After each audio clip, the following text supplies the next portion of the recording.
Well, here we are again. We're still in chapter 18 of the book of Psalms. I've been studying for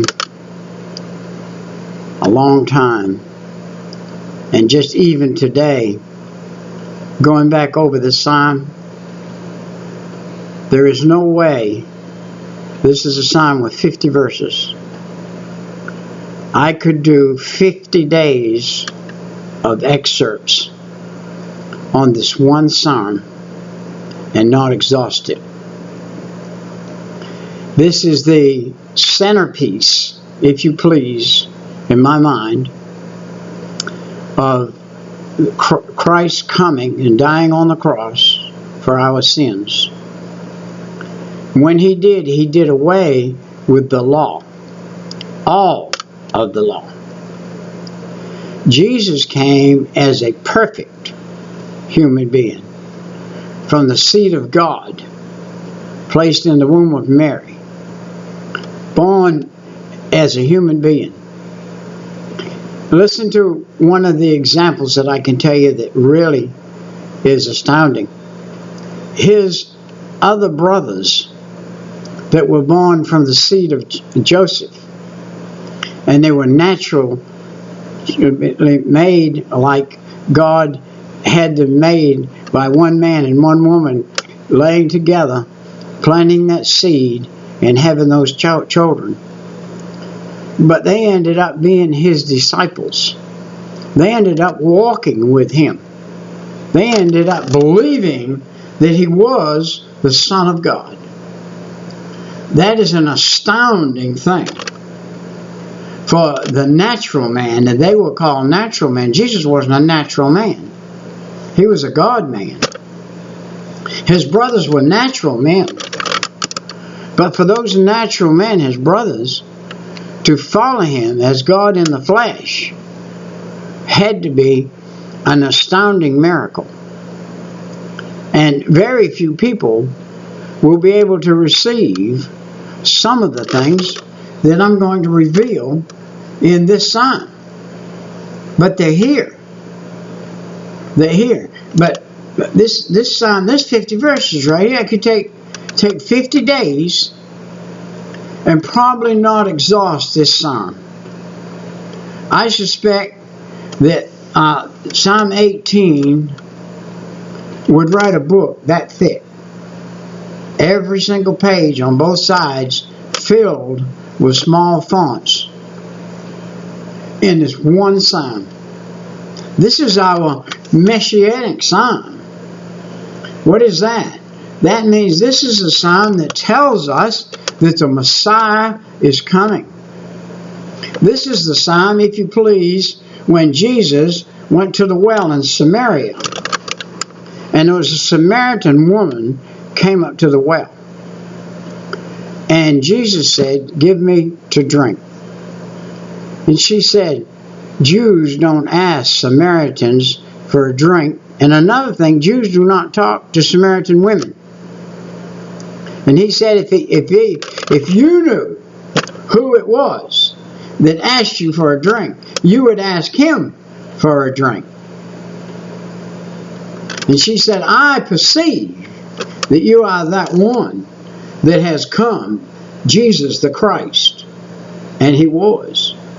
And that woman was the first Samaritan witness. He said, "Go and tell those in town that I'm here, and I want to speak to them." And she went, left her water pot. I'm sure that he drew himself some water and drank it while she was gone. And she brought back all the men of the city. That was amazing. Why did she bring all the men of the city? Because they believed her. They knew her. They knew her before she was saved, before she asked Jesus to come into her heart. They knew her. They saw the change in her, and they were willing to listen to her. They said, "Hey, this is the woman that we had relations with, and she's now telling us about this Christ coming, this Master." And they all came back. and many were saved. My thinking of that whole matter is probably the whole crowd was saved because Jesus used everything that he did to leave an example so that they would be saved. By the way, this was the entrance for you and I as Gentiles. See, these were not Jews. This was the entrance Jesus brought forth for the Gentile to be saved. He said, I'm not here for just the Jewish lost. I'm here for all races, because they're all born in sin and they're all lost. And so you say, Brother Peter, you're in the Psalms in the Old Testament and you're talking about Jesus. Let me tell you a little secret. From Genesis 1:1 to Revelations, the last book, 19 or whatever, and 21, is Jesus. It's all about Jesus. The whole Bible is all about Jesus. God's chosen Son that came to deliver all mankind, all that were ever born from the beginning to the end, that will hear His word, will make a choice. I accept Him and I go to heaven. I don't accept Him and I go to hell. There's two places. One's hell, one's heaven. There is no purgatory. I have had that thrown at me. No, there's a place in between. That place has been taken away. That was called paradise. And that place was there for a period of time. When Jesus went home to the Father, He took paradise with Him. It is no longer in the heart of the earth. It is no longer there. He took it with Him. He finished His work. He finished it. He said, it is finished. He finished His work. That means He finished everything. All those that were in paradise were taken with Him. Why were they in paradise? They were waiting to be judged for what position they would have eternally in heaven, from the works that they had done that would be called spiritual works. Now, those spiritual works were designated to each soul. Each soul that dies, each body that dies, the soul does not die, it lives on forever. If it's living on in the heavenly kingdom, it's going to be rewarded for the life that it lived on this earth. Now, if your soul is in Jesus on this earth completely, if you're sold out to God and your life is in Jesus, you will have a position, perhaps, I don't know how you would say it, other than maybe closer to where He is in the new kingdom than being the furthest away. You know, there is such a thing as all good. To me, bananas are good. And I like them. To me, they're all good. But there's a heap of people don't like bananas. That doesn't make the banana bad because they don't like it. It's still good. And that's the Bible is all good. But there's a lot of people that don't like it. Well, because they don't like it, they're not going to have any part in it. And they will be in hellfire forever when they die. But those that do like it and do get in it and eat the whole banana are going to be in a better place in heaven. We are making our locations in heaven now. Where you're going to be in heaven. You're going to be on the mountaintop. You're going to be on the hillside. You're going to be down in the valley. Is there going to be a lower place of work for those who are saved? According to, without getting so deep that you'll turn me off and say, he's crazy, there is going to be a 1,000-year reign, and that 1,000-year reign is going to be on this earth. The people God is going to use in that 1,000-year reign is going to be you and I.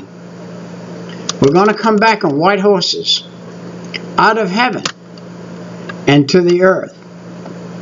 And for 1,000 years, We're going to be working on this earth with God as His workers. He had angels working for Him now, right now. There are angels around me. There are angels around you. You don't see them, but they're here. They are protectors. They are the workers of God. In the millennial reign, the 1,000-year reign, God is not going to have to use those angels, I don't believe, during that period of time. He's going to use us in the place of those angels to do His work. God said that He's building us a mansion in heaven. He said, if it were not so, I would have told you. And I'm building you a mansion. But He's building that mansion on the foundation that we send up there. So, did I get up this morning and pray and say, Lord, thank you for this day? And that prayer went up to heaven, and it's written down underneath Peter, and with my last name and everything, it says, there's a mark. And how many dots, little dots, do you have behind your name right now in heaven? Do you have a book full of them? Or do you have one or two? Are you perhaps not going to live in a mansion? Are you perhaps, when you get there, are not going to live in a mansion? All that is in heaven and all that is on the earth after the rapture and everything, before the last trump is sound, the last trump's not going to sound until 1,000 years after everybody's taken to heaven. That's going to be taken to heaven. And then there is going to be a group of people on the earth. Who are they? Nobody can answer that. God answers that. That group that's ushered in to the new earth that are going to need salvation. This group is going to be ushered in there. I don't know who they are.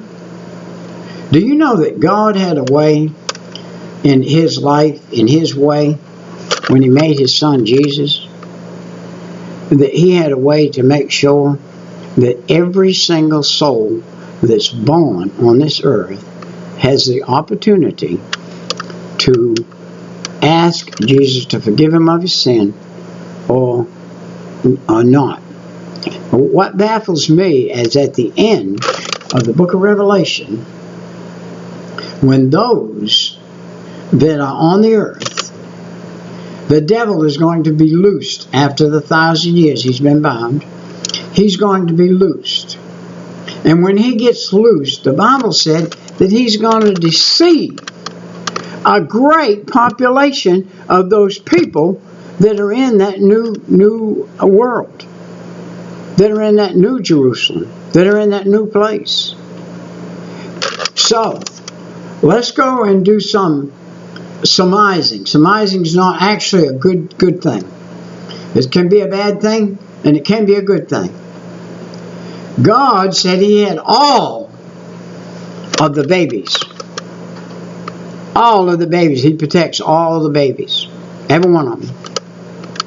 So if a baby dies in his mother's womb, where is he going to be? He's going to be in the hands of God. And God's going to have that baby.